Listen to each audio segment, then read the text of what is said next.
I want to welcome you all. My name is Sue Graff. I'm with the United Way of Wyndham County, and we're part of the Southeast Vermont Building Bright Futures Regional Council, the sponsor of tonight's event. So we're really pleased. The whole council is very pleased to have you here, and we so appreciate you spending a couple of hours on your bitter cold Monday night with us. Hopefully we'll warm you up with delicious food from Terra Catering and good company and riveting conversation. So, and a wonderful performance in just a minute from the Academy School Drama Club. I'm a proud Academy School mom, so I was really thrilled to see that Academy School is going to be represented tonight. It is a zero waste event. Thanks to Chad, I think, predominantly. Thank you, Chad. All the orange plates and the bowls and the utensils that we're using are reusable, so there's a box at the back of the room for all that stuff to go into when you're done. And then there's appropriately labeled bags for compost and recycling and all kinds of good stuff. So thank you for helping us create a zero waste event. As I mentioned, the food was provided by Terra Catering. We're grateful to them for their deliciousness. Child care is provided tonight by April. Through our relationship with Wyndham Child Care Association, so we're really pleased to be able to provide child care this evening.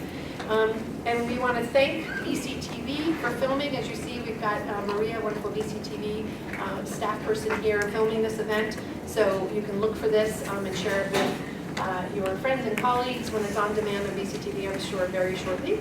And tonight's event was made possible also through some contributions from the United Way of Wyndham County. We're happy to support it. The State of Vermont Agency of Human Services District Office, the Brattleboro Food Co-op, and the Putney Food Co-op. So please help us thank those sponsors as you go out into your week ahead. So again, thank you so much. Part of tonight is really to celebrate early childhood, and the Southeast Vermont Building Bright Futures Council really serves families with children sort of prenatal up through age 8, which is often not understood. So we wanted to highlight some kids at that older age range of the spectrum. So the Academy School Drama Club is going to thrill and excite you with a performance. They're on their way. Any moment now. These are second and third graders. They are directed by the school librarian, Eileen Parks, and the school nurse, Amy Major. So a great representation of school community coming together, creating meaningful enrichment for kids of all ages. We have great after-school programming in the local Brattleboro town schools, as well as wonderful YMCA-sponsored Aspire after-school programming for families, including snow days. So there's a lot of rich resources in our community for our families with young children. And hopefully by the end of tonight, you'll have a much better idea of what VBF is all about, what the resources are that are available for families in our region, and how you fit into that overall picture of early childhood in Wyndham County.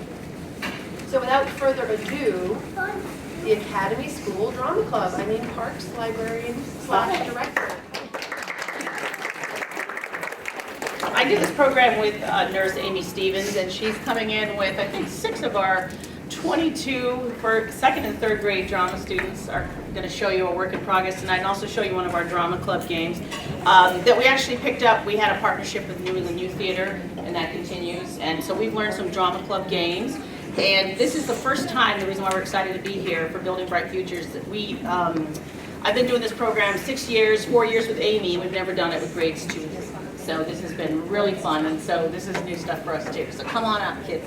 And this is Amy Stevens. Amy Major. Oh, sorry. I'm Amy. Oh, yeah, right.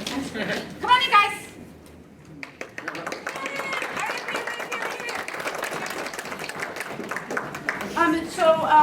We have second and third graders here. And then one of our mentors, who is a 5th grader. We've had a lot of success this time around bringing the younger kids in to the drama program, having mentors who have been doing drama for a couple of years at Academy. And it's been pretty fun, right? They've taught them the theater games and all that. So we're just going to show you a couple of scenes from our performance that we're preparing for.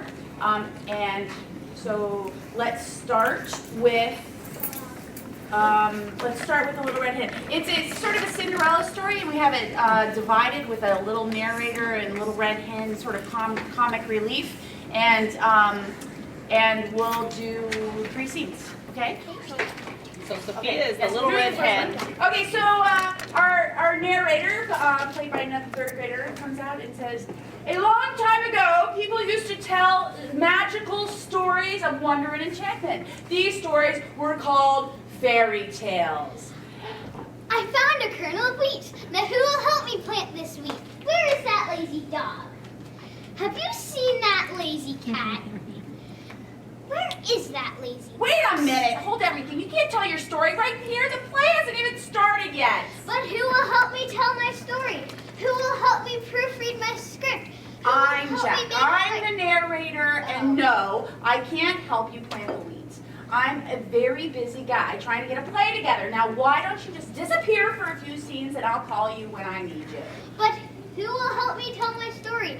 Who will help me make my costumes? Who will help me proofread my script? How do you spell wheat anyway? Listen, hen. Forget the wheat. The play is about to begin. So now we will cut to... How do I sit down? You're not going to, you're just going to stand up. Okay, all right. So now we're going to cut to the beautiful Marukla, frail and fragile child with a heart of gold, is stuck in this house with her evil stepmother and horrible stepsisters. Okay, all right, and we're starting from. No, she's gonna feed Yes. this. We are starting from a storyteller. There once was a widow. There once was a widow who had two daughters. Helen and Hazel were her own children, by her dead husband, and Marukla, her stepchild. She loved Helen and Hazel, but hated the poor orphan because she was far prettier than her own daughters. Marukla, when you have cleaned the rooms, done the cooking, washing, sewing, and spinning, you will bring in wood and milk the cow. And after that, you will help me dress. And you will brush my beautiful hair. Marukla never complained. She bore the scolding and bad temper of her mothers and sisters with a smile on her lips and the patience of the lamb. But they became even more tyrannical and grumpy, for Marukla grew daily more beautiful. While Helen and Hazel grew as ugly as their souls were black, they were determined to get rid of Marukla. Helen, I want.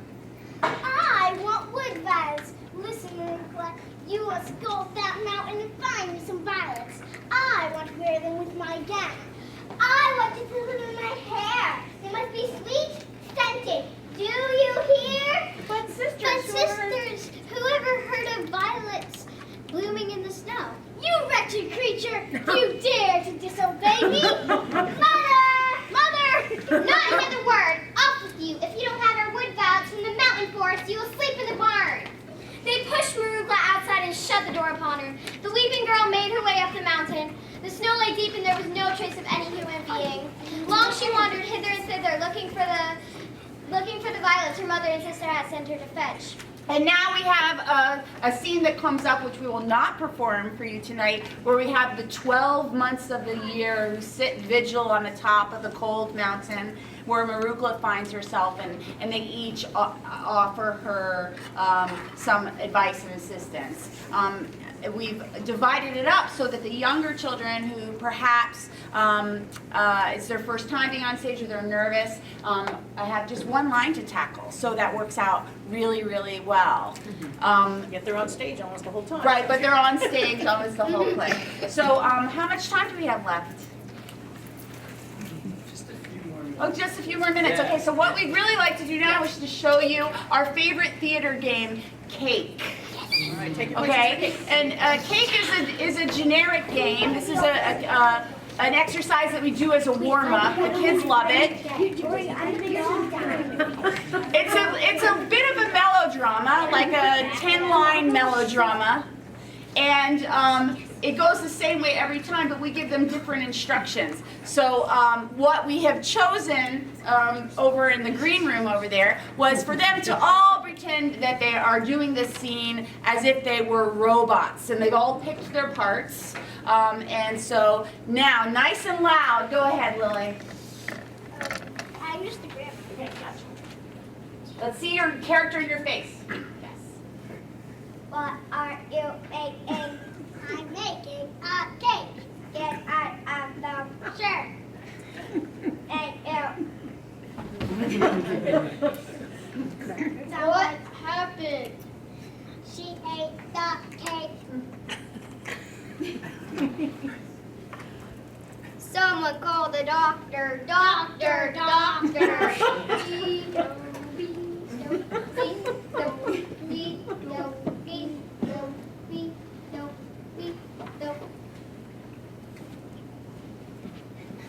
Remember, you're a robot. Okay, go ahead. He's dead. Okay, take it out, everybody.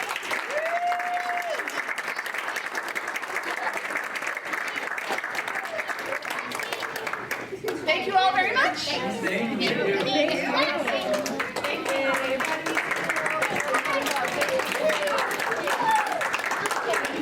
Very brave.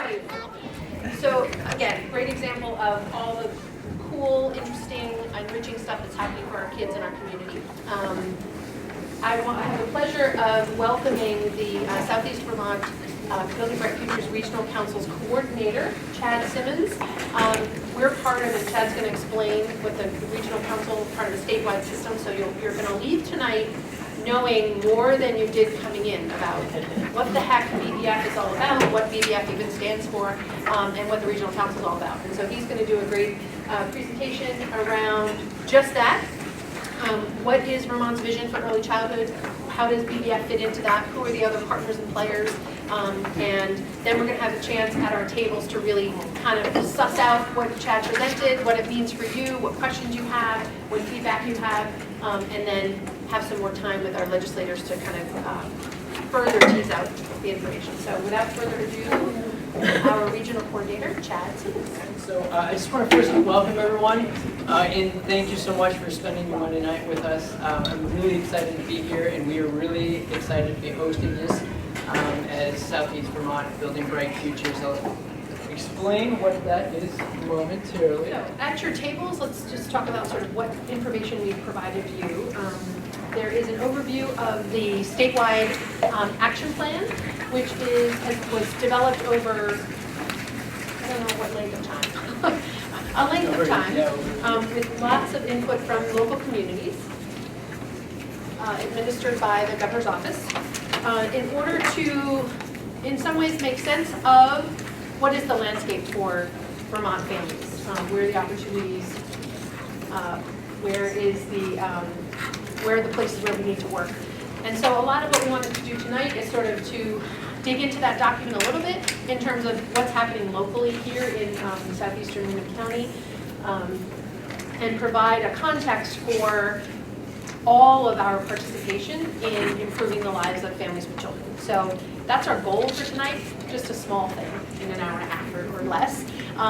But again, really wanted to provide specific examples and show you some of the quality work that's happening already in our public schools and in partnership, as they mentioned, with NEYT, which is a local private nonprofit. The council itself is comprised of lots of partners. We're a collaboration, we're a coalition by nature. And so all the work that we do draws from the strength of the local community. Seeks to really draw on who has a vested interest in our families. And I think you could probably agree with me that probably most everyone would say, I do. Whether you have a family of your own, you're here, you're new to Vermont, you've lived here your whole life, I think everybody can find a place where they can express how and why they care about Vermont families, from their personal experience or in their community. So what you have at your table is an overview of, again, the framework that the governor and the governor's office and the state government have developed, and then specifically ways that our local council is sort of interacting with that and making that document real here in the local community. So again, thank you so much for being here this evening. As Sue was saying, what we hope to accomplish in the next 25 minutes or so is dig a little bit deeper into the state's early childhood action plan, and to explore a little bit more about Building Bright Futures and what it is that we do both at the state level and locally. We're also going to talk a little bit about how folks can get involved at the Southeast Vermont Building Bright Futures level. and what there might be in terms of a connection between what happens at the local level and what happens at the state policy level. And if there is anything that I hope we can communicate throughout the evening, there are a few themes. But one of them is that there is a symbiotic relationship between what happens at the local level and at the state level, and it's vital that we here in this community are a part of what's happening with state policy. So Building Bright Futures is a statewide nonprofit organization. We have kind of a unique sitting in the state where we're a public-private partnership. So we're a nonprofit, but we also, our state council informs and counsels the governor's office as well as the state legislature around all things early childhood. And our vision is that all Vermont children will be healthy and successful. And it's important to note that we are a statewide network aligning local solutions with policy at the state level in order to make improvements to access, quality, and affordability of early care, health, and education for families and young children 0 to 8.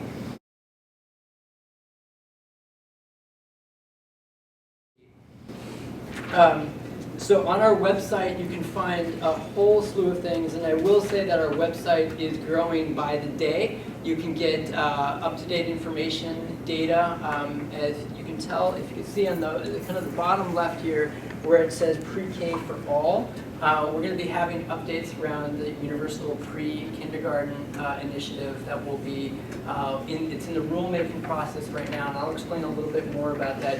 So please go to our website for information and ways to connect both locally and statewide. So what our council does is we feed into the statewide network. So we put on every year, we do action planning and work within the Southeast Vermont region. We inform statewide efforts, so we'll be talking a little bit more about what that will look like. We have quarterly events, and we also do small direct service programs within the community that have been happening for several years. And we've been able to do quite a bit with a small amount of money. So we do the Welcome Baby program, Parenting in Your Pocket, which I know many of you have at your seats, the Month of the Young Child, and the Teddy Teas every spring. So let's get into how are Vermont's young children doing? Well, as many of you know, Vermont is a great place to raise our kids. We're oftentimes ranked highly in a number of categories, and including first in the country for access to education, economic and community opportunities. We rank second in the nation for overall child well-being, and we rank fourth in the country for after-school programming. So Vermont does a really good job at raising our children, and I think it's important to recognize that we need to build upon these strengths when we look at how we're going to move forward as a state and as a community. So across the county, or across the state, let's look at what we're actually seeing. So there's about 57,000 children under the age of 8, which is about 9.2% of our population, and approximately 6,000 new births every year. And of those, and as we'll hear a lot about this evening, and I hope we have a chance to dig into it, too many of our children are living in poverty. 2 out of every 5 Vermont children under the age of 6 are in low-income households. 26% of children who go into foster care are under the age of 3. And 50% when it comes to our learning are not ready for kindergarten. And so I think some of these are really important statistics to look at when we're looking at the solutions for supporting and nurturing our children. Also, another thing to point out, among the children, 32% of third graders are reading below grade level, and among those living below the poverty level, that rate increases to 45%. So again, I think these are, we're doing a great job, but we're obviously missing the mark in many places. So right here in Windham County, there are about 400 children under the age of 8. 4,000 under the age of 8. and that's about 6% of the county's population. What I wanted to point out here is that 47 of our 62 STARS rated programs, which is the Step Ahead Recognition System, which is the quality standards for our early learning system, 47 out of the 62 programs rate 3 stars and above, and 35 of those 62 rate 4 stars, 4 and 5 stars. So we're doing a great job, again, within Windham County of providing high quality early learning for our children. And we have a dynamic and really well-educated workforce to provide that. Are our kids ready to learn? And I want to come back to the poverty piece. 47% of our kindergartners are not ready to learn, according to the 2013-2014 numbers. And I think it's important to point this out as it relates back to the statewide numbers. And 1 in 5 children in our county are food insecure, which means that their families don't have enough food to provide to meet their nutrition needs. And 30% of Windham County homeless were children during earlier this year's count. So again, this puts into perspective kind of where we're at as a state and as a county. And again, we have a lot to be proud of, but I think we have a long way to go in reaching our most vulnerable. So why is this important? Why is early years so important? 90% of our child's brain is developed before the age of 5, and 80% before the age of 3. So those first few years are so critical to our children's development. And what aspects does that relate to? So relationships are extremely important. Our environments, a safe, healthy, and stable environments, and our interactions, so providing stimulating interactions for our children to learn. And finally, food. Food is an extremely important aspect of that equation in our children's development. So how many have heard of the campaign Let's Grow Kids? So almost everyone in the room. So Let's Grow Kids is a 3-year educational campaign really focusing at raising the level of awareness around the importance of the first few years. Let's Grow Kids is one of many, one of over 20 partners that Building Bright Futures is working with across the state to improve the information and the awareness of the importance of the first few years. So I encourage people to check out their campaign, letsgrowkids.org. We have several of their materials in the back that look at the importance of early childhood development. Specifically, there's some really great information that I would encourage folks to look at around the connection between supporting the early years and a thriving economy. This is something that I'm personally interested in, and I think a lot of us in Windham County see a value in supporting our children in order to have a thriving economy. So definitely check that piece. This slide right here is kind of the research about why I'm doing this work. And as someone who's done environmental activism, substance prevention work, I'm pretty familiar with this, and I imagine a lot of you are as well. What this shows, this is the Heckman graph, and what this basically shows is the importance of investing early in prenatal. And as a state, we define early childhood as essentially prenatal to 8 years old. And then what this graph shows is the value in investing in our children, specifically in our mothers, in our families, at an early age, and that the outcome will be a better bang for our buck, essentially. So I go back to this a lot, and I encourage people to share this graph as much as possible, because this shows the value in investing in our children. We were having a conversation beforehand with a couple of folks around the importance of looking at the resources that we do have, and instead of looking at resource deficits, look at how we can leverage our dollars and our resources, not only our dollars, but our resources to see the kind of to see the learning that we want to see. Again, some really powerful statistics here around that without high quality early learning experiences, children are 25% more likely to drop out of school, 50% more likely to be placed in special ed, and the one that really strikes me is 70% more likely to be arrested. So again, these are really striking facts on the importance of investing in early education. While not quite related, I have a short story. I have a friend who's now serving the remaining of his 5-year sentence in prison in the state. He has a 5-year-old son, and his father before him was in and out of prison as he was growing up. And in talking with him over the last year or so, and having him describe his childhood, the question that always comes to me is, what are we doing as a state to provide early learning experiences for his son, and to make that strong connection between him as a parent and his child, so that there isn't the opportunity for his child to repeat the actions. And I think that 70% strikes me as something that we can do better as a state. I want to give an example of what's happening right now as a state. That's something we can be proud of, and we still have a little ways to go, but this past year the state legislature passed Act 166, which is universal pre-kindergarten for all 3, 4, and 5-year-olds. This provides 10 hours up to 35 weeks per year of high-quality early learning experiences across the state. So this is a mandate. We're still, this will be, the rules are in the rulemaking process right now, and will be implemented in 2015 and into 2016.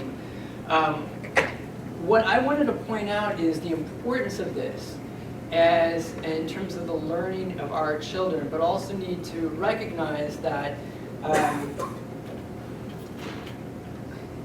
that it's important that we look at some of the unintended consequences of policy change, and that we're making sure that our policy aligns with what's needed for our communities. So for instance, making sure that when we pass laws like universal pre-K, that all of our workforce is highly paid and has the resources and opportunities that they have for continual training and support that they need to maintain high quality programs.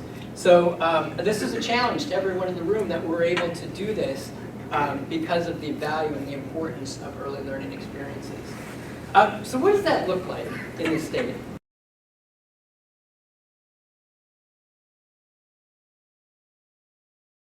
So I want to dive in and spend the last 10-15 minutes talking about our state's action plan, our early learning framework. And it's been hard to figure out how to do this. This is a large and ambitious plan for the state. It's over 65 pages long, and it includes over 27 different strategies related to 6 different goals. And so I was trying to figure out a way how to describe that in a tangible way, and I thought I'd bring family into it. So on the right is a picture of my great-grandfather and my great-grandmother, Alphonse and Petronella. And on the left is the cabin that my great-grandfather built. A number of years ago, my father, my brother, and I deconstructed this cabin, and it stood for over 70 years. And it struck me the other day, this is how we need to look at our early childhood system within the state. We need to build from the ground up a solid foundation built with the best resources possible, and with all of the best technology and resources that we have at our disposal. And we need to make it the best possible in the moment. We also need to make it adaptable and innovative and creative.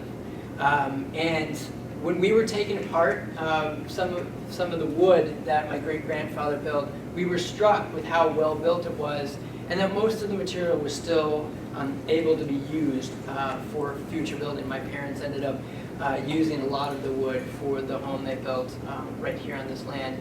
That's how I am thinking about how we need to approach the early childhood system in the state, as it needs to be adaptive, creative, but founded in solid resources and solid policy. So this is, in a very basic way, Vermont's early childhood action plan. And there are 6 aspects to the action plan, and we'll kind of go to a little bit greater detail. Of course, I'm not going to go through all 27 strategies this evening, but what you do have in front of you, everyone should have a copy of it. This actually just came out this afternoon at 2 o'clock, and thank you to Stanley for printing all of these out at the very last minute. But this is a synopsis of Vermont's Early Childhood Action Plan and how we, as Building Bright Futures, will kind of take charge in making sure all aspects of the action plan will work. And it's going to be up to our state council as well as our local councils to make sure that happens, and working in conjunction with our partners across the state. So as I was saying before, early childhood is birth, actually prenatal through 8 years old. And a couple of the things that really strike me as important about the action plan is some of the principles, the guiding principles that went into the development of the plan. One of them is think about the whole child, to focus on quality, and to build on what we know is working, and to finally involve communities and families as equal partners. So all of you in the room will have just as much as a say, and that's going to be my goal as the regional council coordinator, to make sure everyone in this room has just as much of a say as those up in Montpelier and across the state. So the action plan consists of all children have a healthy start. Families and communities play a leading role in children's well-being. All children and families have access to high-quality learning opportunities. Vermont invests in prevention and plans for the future successes of children. Data and accountability drive progress for the early childhood outcomes, and that the early childhood system is innovative and integrative. So let's dive into that a little bit further. I'm going to highlight a few of the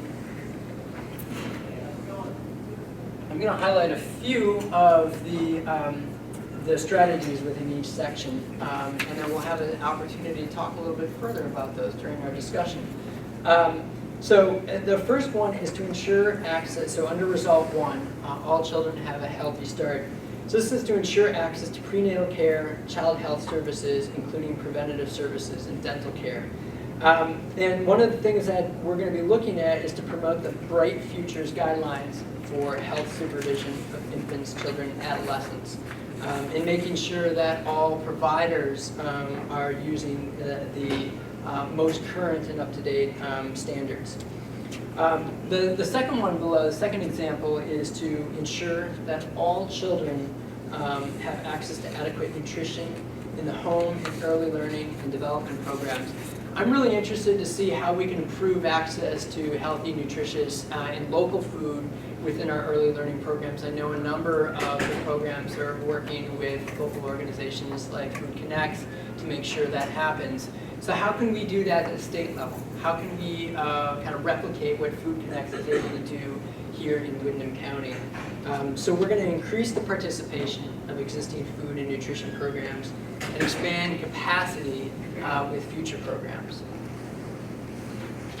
So Result 2 focuses on families, communities, and families and communities play a leading role in children's well-being. And an example of this is that we engage with families as the children's first and most important teacher. So one of the things, and I was mentioning this earlier to a few folks, is Windham County was just awarded 7 early learning programs were just awarded the Strengthening Families Framework Grant, which looks at early childhood service delivery and is an evidence-based approach focusing on 5 protective factors that strengthen families. And it's asset-based. So it looks at the strengths within our families. So as I was saying, 7 organizations and programs within the county have recently received that grant funding. And as part of this work, we'll be increasing the work of the Strengthening Families approach. Another piece of this engage with families is to implement a statewide early multi-tiered system of support, which is called MTSS, and our local council is going to be looking at that in January, actually, that provides evidence-based practices for family education and resources to support social emotional well-being. And that's something that we'll be talking a lot about in terms of not just looking at academic achievement, but how are our children doing socially and emotionally. And again, making the ties with that and how are our kids doing socially and emotionally with creativity and how they approach problems as they become teens and adults and thriving members of our local economy. The second piece is promoting family-centered employment policies that support the physical and social emotional needs of children and their families. So again, tying it back to the economy and how this is going to be so important that supporting our families in providing strong workplace environments and policies is going to be really key to improving our families and our children's well-being. So we're going to be looking at providing businesses, schools, and other employers with the tools they need to implement family-friendly workplace policies. And I will say there's some really inspiring stories happening statewide as well as locally. As at our Raising of America event that we had in late October, we had Paul from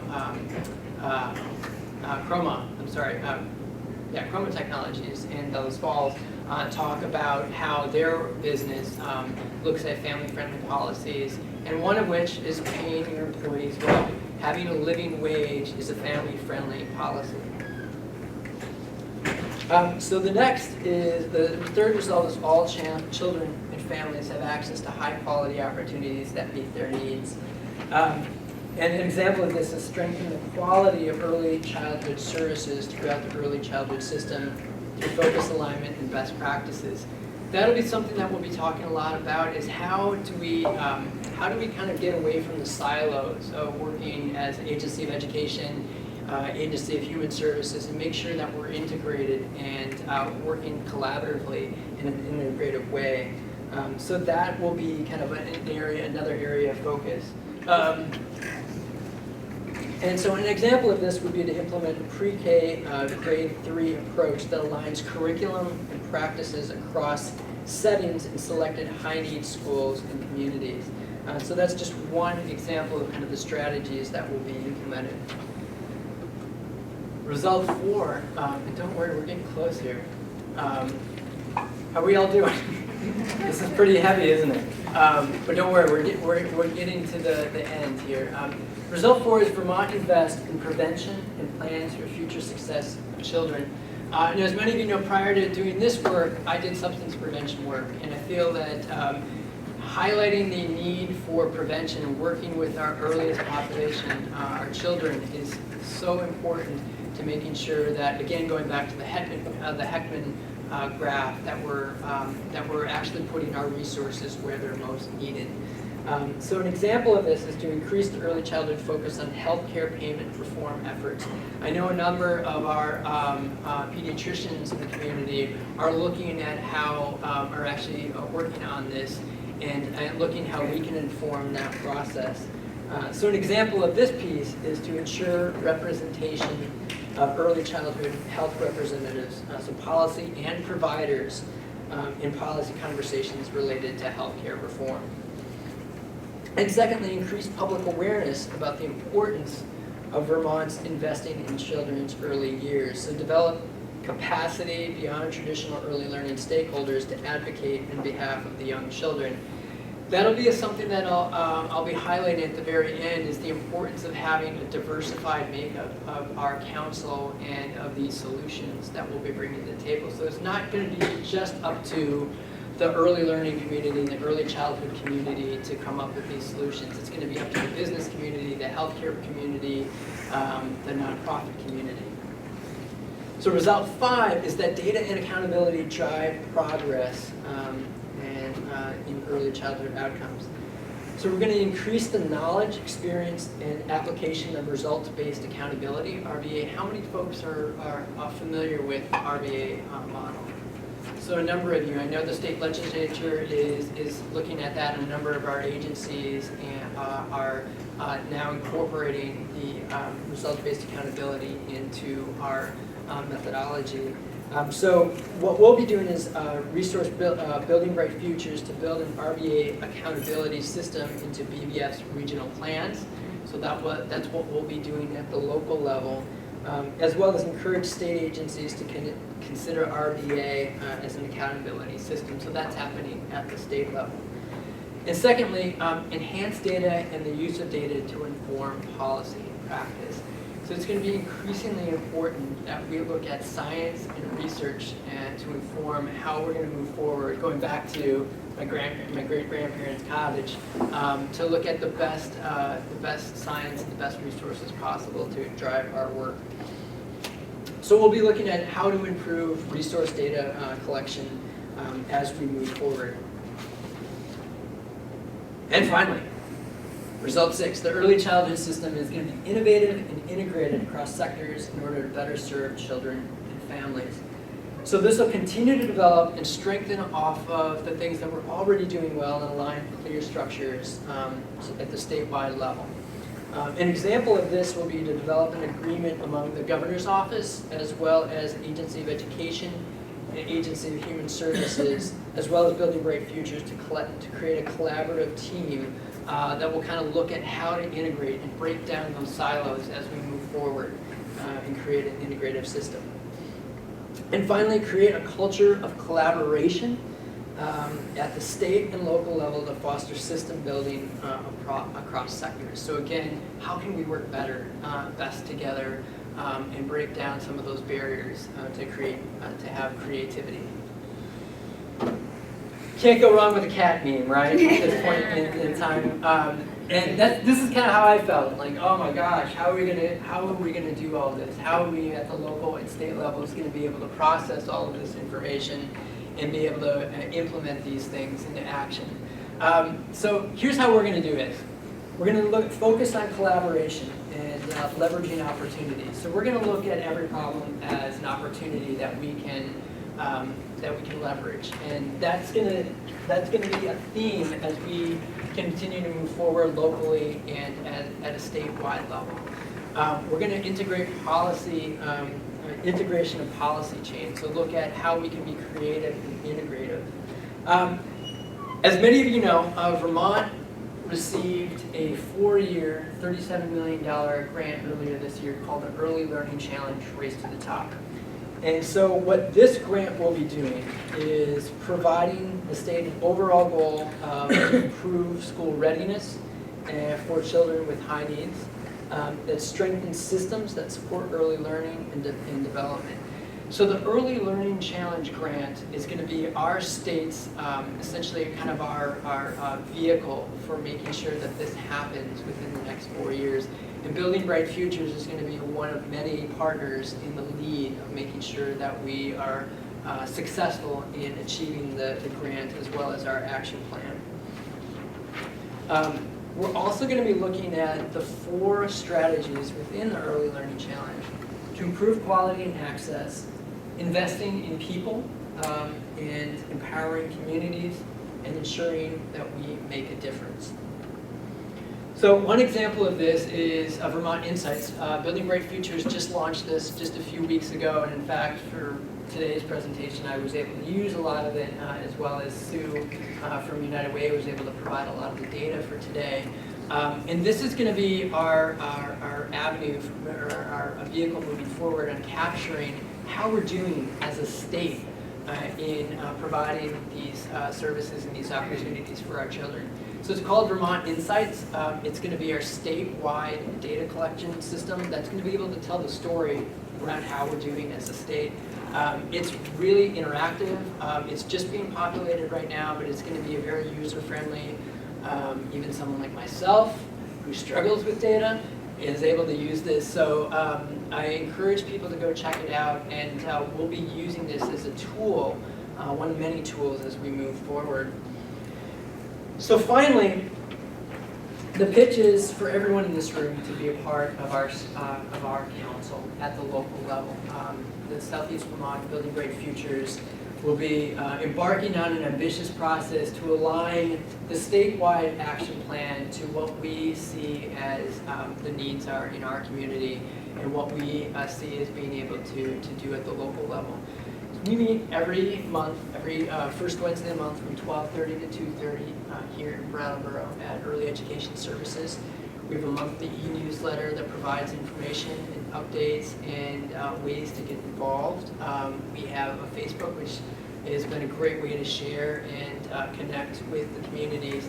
And so we're looking for everyone to be a part of our council and in essence then be a part of the statewide network to improve our lives for our children. So with that, I've gone a few minutes over, but not too bad, not too bad. And I'm going to hand it back over to Sue. So thank you all, and we'll be able to have a great discussion and sift through a lot of this information in just a minute. Thank you.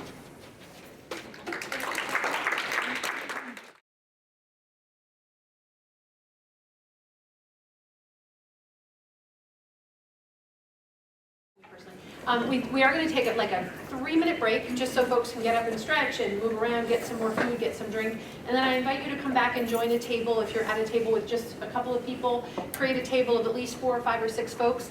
We're going to have a chance to talk to each other about what we just heard, how it makes us feel, what we might do about it. On a personal and or professional level, and get to know each other. So when we come back together, I'm going to encourage y'all to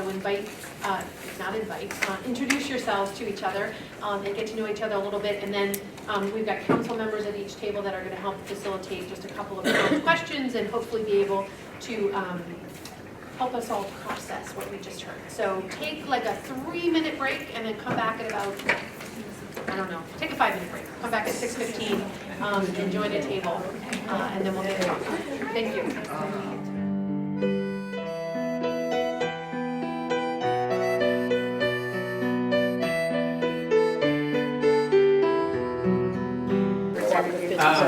West Brattleboro? We I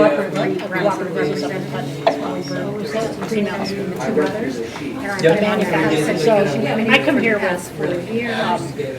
Both my kids grew up and went to public school period. But also, I've been part of the business community for a long time. I guess the other piece I should mention. A lot of what Chad mentioned was trying to get a lot of So we're different gonna people start at out the table here. and having these forums, we always hope that we can get a lot of different perspectives, especially the business community. It's one that we just struggle with getting that perspective. And that was my one question here. I recognize folks as being very active in education or early childhood or government, health department. And I'm saying, where are the major employers? Really well defined. I actually was on Because I feel like that's a whole audience for understanding and just taxpayers understanding.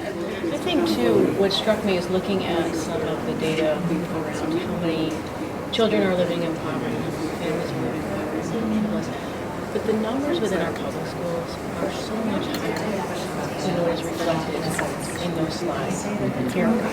Yeah. So you have incredible dense pockets of poverty, and so Mark Spina was here, he's the principal at my son's school. Yeah. He and I have had some really frank discussions this year about the numbers of kids who are homeless coming into school and how that changes not just the way school is provided to kids, but all the wraparound services that are needed for that. And so I'm thinking about the number of kids just in my son's school who qualify for PhD, and that we would kill for just having 1 to 5 people who are in need. I mean, the need is so much greater than that. And so how do you convey to other places within the county too that yes, that might be the countywide average, but depending on where you land and in the county, it can be so much more acute than that. Yeah. So just I don't know if you get that reaction. I spent most of the morning trying to dig, like, really to capture this, and it's really hard to capture the data that reflects what's happening right now. Well, and because of that, the action in the county has to be so varied, because what you're going to do in Brattleboro when dealing with specific schools is going to be different from what you do, the way you approach it in other areas. It's not a one-size-fits-all. We know that. Those of us who are doing it know it's not. The other thing that came to me was the breaking down of silos, the integration of the agencies, which is so needed. those of us who work between the two, especially from an economic standpoint, it's crazy. It's, the right hand doesn't know what the left hand is doing. And they try. When you try to bridge that, those who are in doing 21C and trying to get licensed and working with two different That's where you were coming from. So just departments or agencies, I mean, what is it? Department of Ed versus Right, so now agency of ed. How Quite a robust, under-resourced the system is. high-quality system. And those are, you know, when we talk about kids with high needs and And readiness yet to still learn. not this The kids I work with are those kids. So, Yeah, they're so effective. They're, I you know, think just the the broader kind of trauma kind of resources it overlay. takes to Trauma and toxic stress is the other term. I think we're not there. You know, really we're seeing Universal pre-K is one thing, but earlier, it's still, Very it's tough. difficult because I get surprisingly a lot of children and needs people with really good skills, and they need, And I personally will say I was so continually struck develop by their the skills. Well, that's the challenge. value of putting, You know, I had a into prenatal programs. You know, you've just got to start them out. Don't spend any more Because money. I think that support. Right, the same one that said it to me.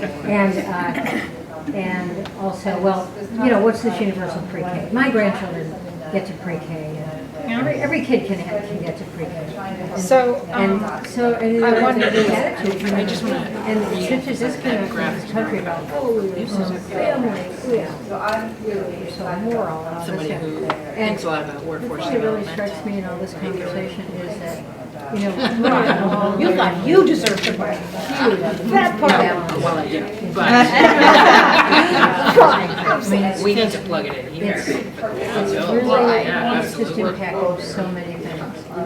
And that is I'm thinking about this because I'm reading a wonderful book by Bob. I also feel like that, the one data point says 1 out of 7 poverty.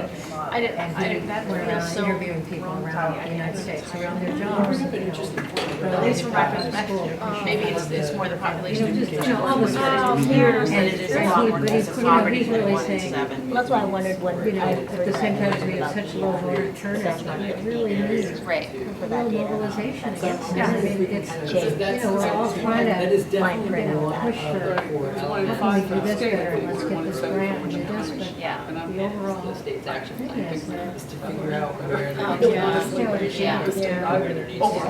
overall, it surprised me.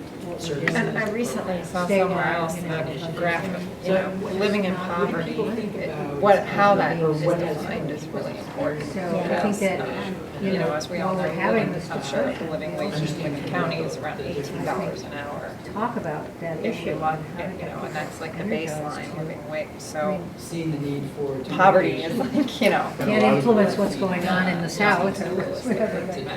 Yeah, and that disparity, ironically, And the person I saw present made a some distinction of which is between coming poverty from and deep a poverty. statement from your college. It was It's like, just, so I wonder why about that I mean, too. why preschool? I mean, why are we doing this? It costs too much. I mean, if you're in that echelon where you are comfortable and making more than a living wage, I mean, what is there that you know, compels one to understand what's happening on the lower, at the lower level of our social. And especially the percentages of kids in poverty. I mean, you know, he talks about, you know, Johnson's whole idea about eradicating poverty, the Great Society. And it's just, you know, we just want to move in Well, all those numbers that we see, you know, on the screen as we were looking today, I mean, I just kept thinking of that, like it's all disparity, the disparity in our society is, it's obvious in all of it, because the children that are, you know, that are suffering and not ready for school are those that are living in poverty, those that aren't, you know, at grade level by 3rd grade. I mean, they're all, I mean, economics and what people are making is, that's, I mean, that's why I keep, and that's why the business community, like, how do we get them involved in this? It's just such a big part of it.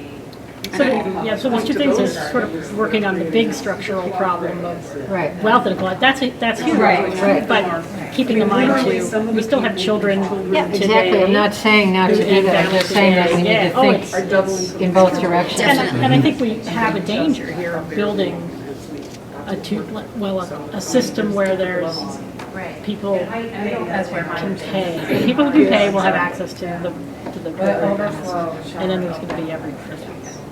And so we kind of are without some real thought about how the system serves families. You're actually perpetuating inequality by having things that are So that speaks to something else. So the thing that I think is positive about a lot of what the state is focusing on is having access to good quality everywhere, because you can have that we can make the right kinds of investment, and it can have a really amazing impact on children that get into these programs. So it seems like a sensible approach in raising the quality of the programs that are out there all the time. There's some barriers to people. And all of this in the States. It's actually a hurtful thing. It is, right, because then it's for those who can afford it, they can afford it, and ideally there would be state subsidies to have those things. So it would, the quality programming would be there, and ideally it would be accessible. But also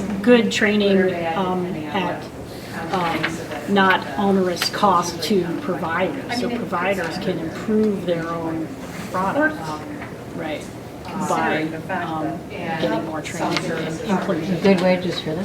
Yeah, well, there's a lot of incentives to. And I don't know what you do with that. Well, not maybe not a lot, but there are incentives that help make programs financially viable. So it's essential. Ideally, we should see the subsidies for childcare go way down, which would mean that people have jobs that pay enough that they can afford it. And that's the ideal, I think, is to not see more subsidies. Subsidies go up, but to see them go down because people have the wherewithal to pay. I know what to do with that, but I think it's worth talking about. Which, I mean, it's like Molly was saying, it's this great big, where do you tackle it? Where do you jump into it? A friend of mine was at a conference and they said, they were asking, it was a conference for people who have a fair amount of money who can give to political causes. And they said, what's your goal? World peace and eliminate hunger. About that piece of it. That's good. And what's your sphere of influence? And she said, Jeanette. I don't think that the two go together. So we have to look at what our ultimate goal is, but where our sphere of influence is and how we can make an impact on where we can make an impact. Otherwise, I anyway get so overwhelmed that I just kind of want to pull the pillow over my head and say, we can't do anything. But this state is both a small and a pretty big sphere of influence. I mean, we can really do. Well, I know, but I mean in terms of world hunger. World peace. Or eliminating shrinking the disparity in income with people. We can do a little bit of that in Vermont. But we're not going to make an impact in South Carolina. A couple of years ago, we started a conversation. Oh, more down on the cliffs? But I guess in Brattleboro. because I The best estimate that we have is like 1 in 8 I think we did some work on it. eligible elementary school. We did, but, there's a resource mismatch. I mean, part of what I think is the other story of that Heckman graph, and I'm just speaking on my brother's group, but Parents of means are opting out. the other story of that is that federally, all the money, federally and One of the statewide, great a lot promises of of our the money school is is that it's a flow melting through. pot. We invest a lot in We are K-12 self-selecting away from the education, we melting pot. invest a lot in the upper end. So how do we take And that's a problem. And we dollars figure that we out get how to and identify actually lump it. them into And different frankly, categories? my understanding And is that they don't have there has to be any some track. massaging there, so I think that's sort of where we left off with the And so We have brought it up. Benefits cliff. Functioning And we do for have years. some Here in programs Brattleboro? now step down. Well, that may be, District dropping Cut off. off. Yeah. that may be something That's that a really good example. we could put that out as a bill concept in both bodies this session and just Food let stamps it may sit on the wall benefits and may not go anywhere, may not be reached their goals. interesting, but at least we can see if there's some way to come that forward. And then the other- And we're really privileged and grateful to have 7 legislators in the room, so thank you for being here, and we want to give you an opportunity, and people here an opportunity to talk as a full group. So we have Representatives Molly Burke, Representative-elect Emily Long, and the Representative-elect Laura Sevilia, Representative Tristan Tolino, yep, Rick's in then we can thank him for the food as well. Thank you, Tristan, double duty as usual. Representative Valerie Stewart, Senator Jeanette White, and Senator-elect Becca Ballant. So we had hoped to give everybody a couple of minutes time, but I think what we'll do instead is really ask you to reflect on your table conversations and give us a sense of what overlap, if any, or what sort of issues came up at your table that feel like they connect to the legislative priorities that you have going into the session in January. So, maybe take a minute and think about, I overheard, lots of conversations about, the economy and jobs and schools and families and poverty, and, there's a lot of rich information out there. So I would just ask you to sort of represent your table conversation and reflect back to us. What did you hear tonight? What are you thinking? And how are you feeling is the overlap, again, between sort of these issues of early childhood that you heard tonight and your legislative priorities for the upcoming session. And I'll open it up to any legislator who wants to take a first stab, knowing that we have about, 12 and a half minutes to do this part of the evening. So, any brave souls who want to reflect? Great, thanks. And if you want to introduce yourself and tell us which area of Wyndham County you represent. So I'm Emily Long, I'm representative-elect from Wyndham 5, which covers the town of Townsend, Newfane, and Marlborough. So slice out of the county. And I'm also a longtime school board member, and I chair the Leland and Gray High School Board. So this is very dear to me because we are facing challenges every single day, and they grow at an unbelievable amount every year. We see more and more need, and I think one of the things that I would just mention that we spoke about at this table is the growing needs both with poverty and jobs and lack thereof. And I think at the legislative level, we need to make sure that, and we need to do this also at the local level. We spoke about the connection with business. Business doesn't necessarily grasp what we're dealing with the lack of need, the lack of support for children and families. And so we need to focus on that at the legislative level. And I know Laura's going to say a little more about it because it's right up her alley. I'm going to say that right now. That sounded like a really perfect segue, so I would take it. Or we can go to Valerie. Well, I think that in view of the economic problems our state is facing this year, we really have to, no matter how valiant the cause, no matter how great the need, I think we always have to, and I'm really glad to see, like the Heckman graph I thought was amazing, and we should show that everywhere because we really have to make a strong case, the results-based accountability case that every dollar invested, we want to get, 7 back, we want to get 10 back.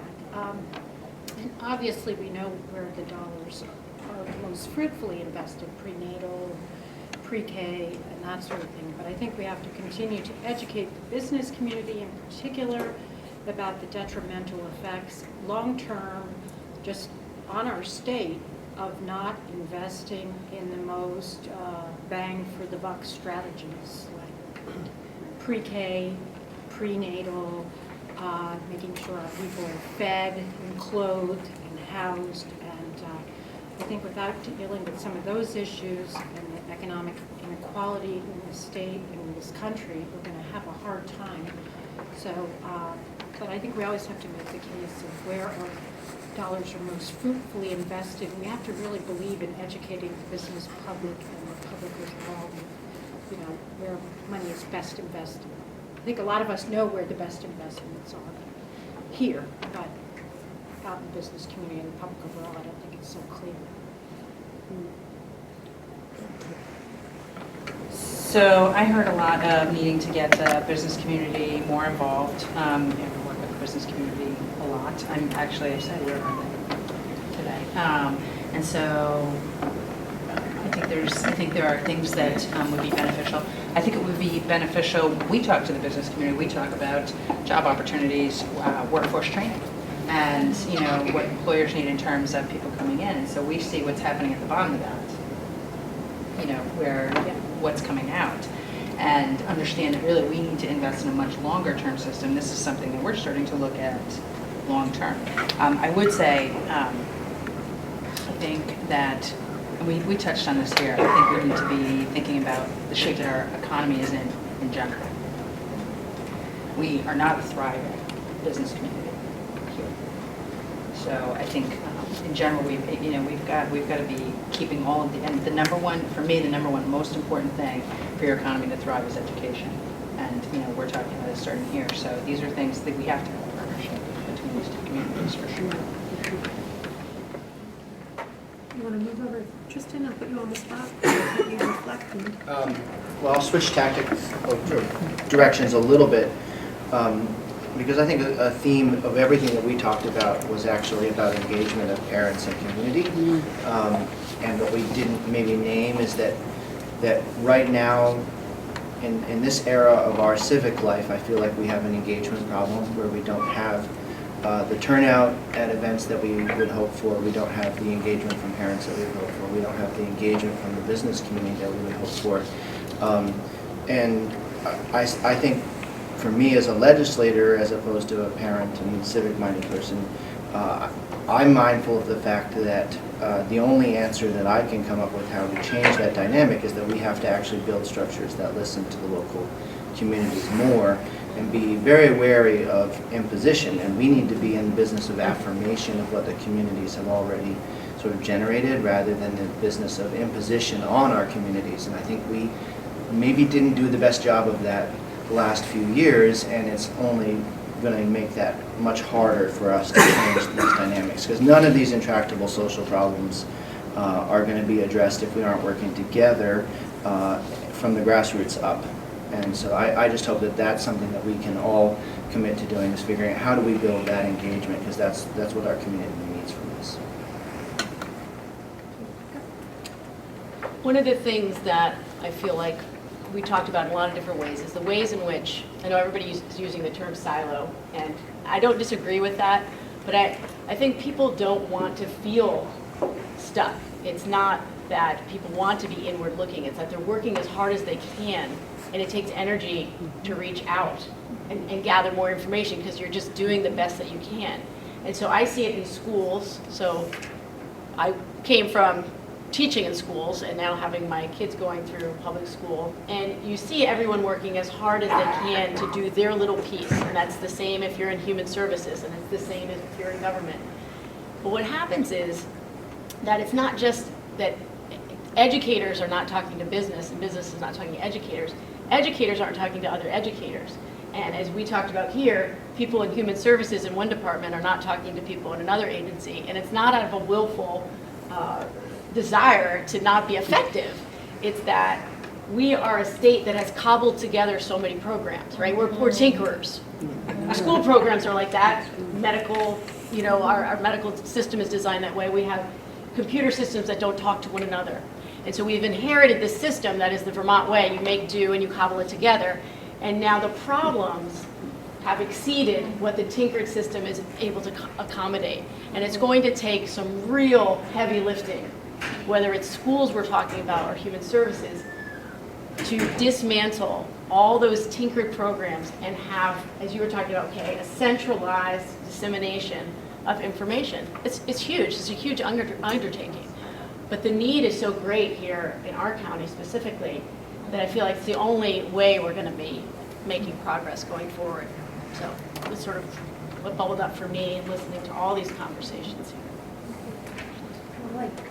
Well, we've sort of talked about, and something I've been thinking a lot about, is the, the real imbalance in income distribution in this country. And we're all, this is what we're dealing with, like, how can we do this? Well, how do we get this money to do this? How do we meet the goals, these lofty goals? And we're all getting a smaller piece of the pie. And that's, literally what has happened. You can look at statistics. So, that's one thing, the big picture. How do you address that? And you can only address it by, mobilizing people to say this is not right, this is not fair.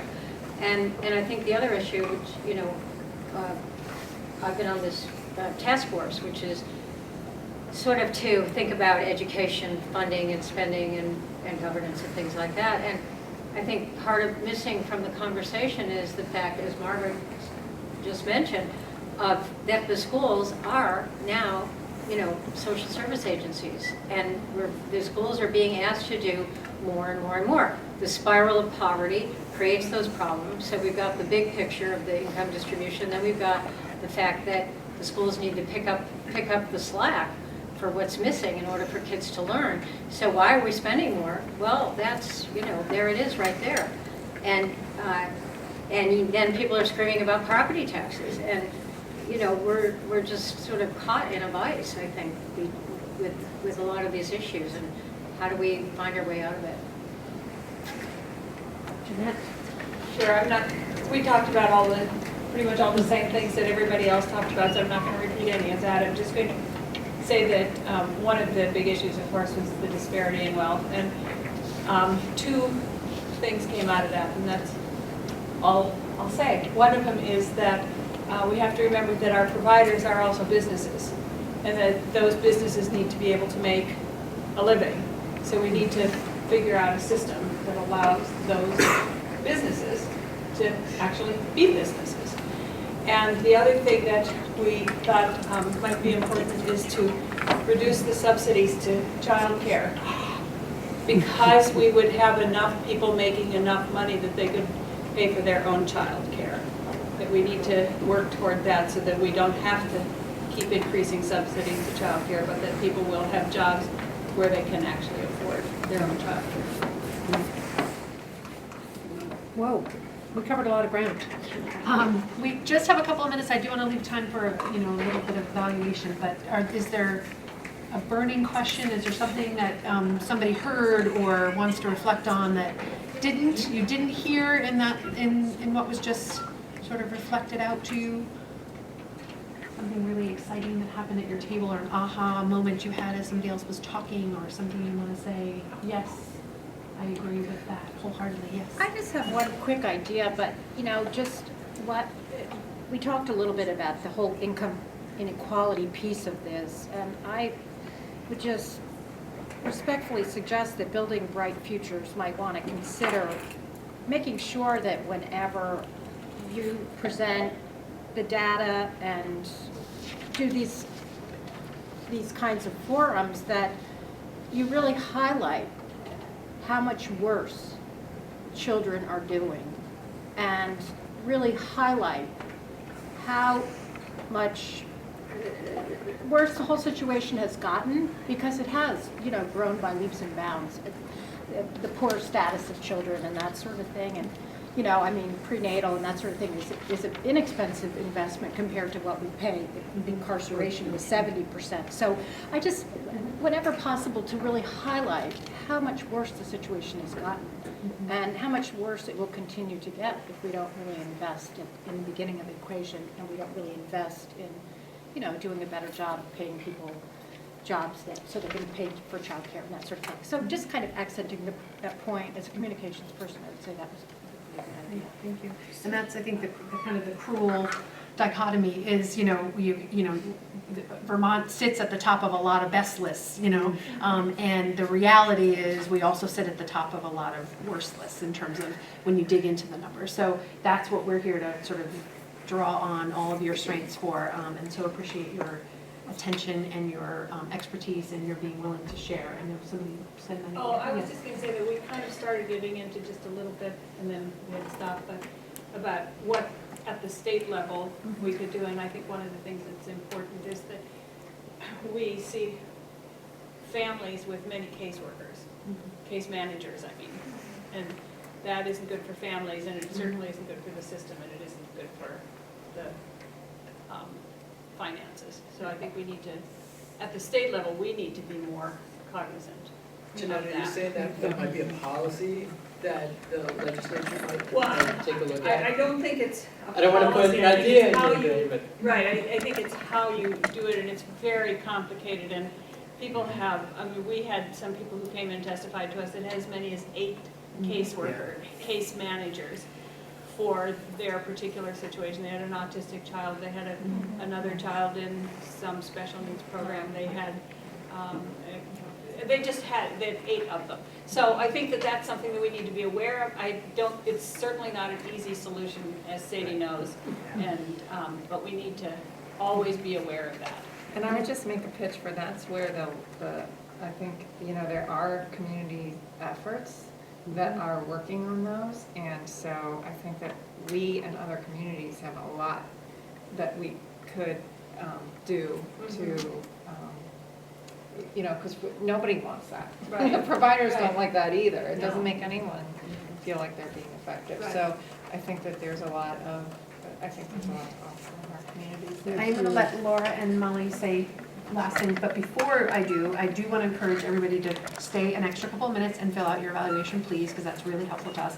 And point out that there is a table full of additional information. I know we kind of gave you a little packet. We want to encourage you to bring that home, but there is additional information. I know you heard about the Let's Grow Kids campaign, the Welcome Baby program that we sponsor, Parenting in Your Pocket, all that good information is on the back table. So do spend it. I know we've got you here till 7, but do take an extra couple of minutes and avail yourself of some of that information, if you will. So give Laura a moment, and then Molly, and then we'll tie it up in a neat little bow and send you on your way. So all the seasoned legislators can chuckle at me, but I naively and hopeful, kind of building on both what Jeanette and Becca said, I think we look at too many, we're doing it now, too many single issue things.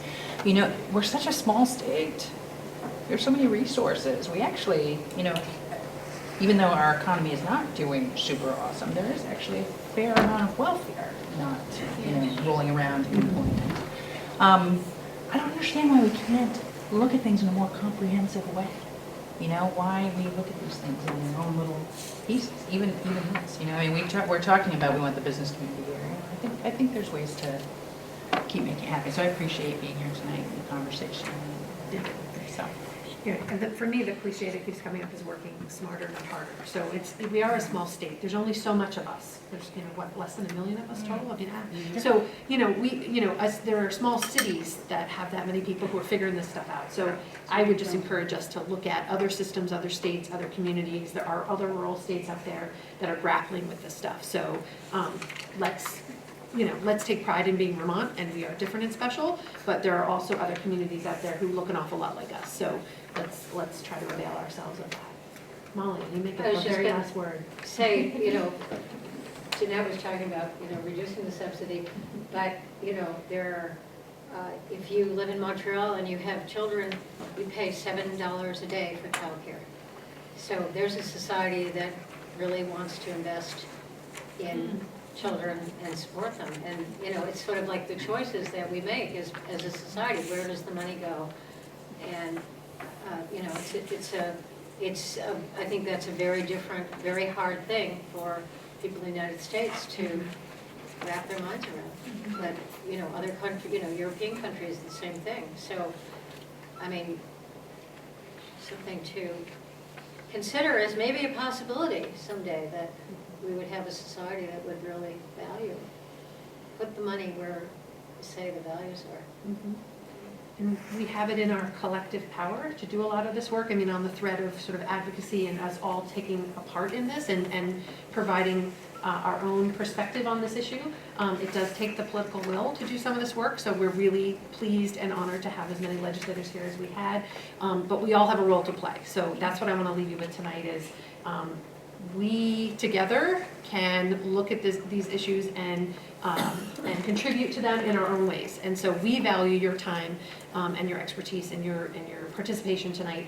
We're going to take what you said seriously and work on it in our own way here in the region through the Building Bright Futures Council. But we encourage you all to continue this conversation in your own circles and let this ripple out into your personal lives and your professional lives and your communities and your neighborhoods and your families, so that, again, down the road, we see that collective impact and that collective power of conversations like these with people like you who really do have something to say and have the power to have an effect on these issues. So thank you for your time. Sandy. I just wanted to say too that as far as the Building Bright Futures Council meetings, everyone is welcome to come to them. I mean, we would love to have more people involved. And you don't necessarily have to come to every meeting. Maybe there's a project that the council gets involved in that, you know, really hits home to you and you would like to be involved.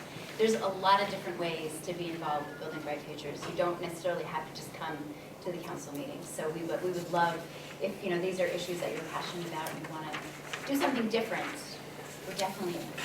Great point. Yes, it's an open membership coalition. So we welcome you to come and interact with us. Thank you for your good work. Good night.